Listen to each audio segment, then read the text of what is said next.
Ritengo che ciascuno di noi debba comportarsi con una buona dose di coscienza individuale. Non avere le giuste precauzioni e quindi mettere a rischio anche gli altri, questo sì. Direi che è anche una mancanza di senso civico, sì.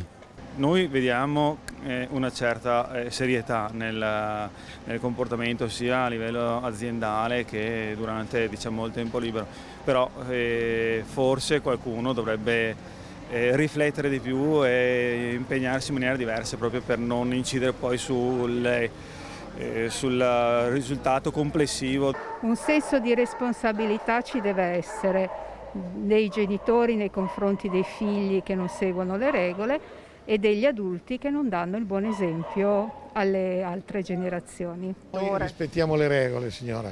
Vedo che avete la mascherina. Sì, Ma cosa ne pensate? Un po' mancato senso civico? C'è mancato qualcosa? senso civico.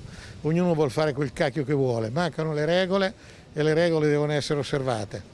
Secondo lei abbiamo un po' abbandonato quelle che sono le misure, le precauzioni, visto quello che è successo?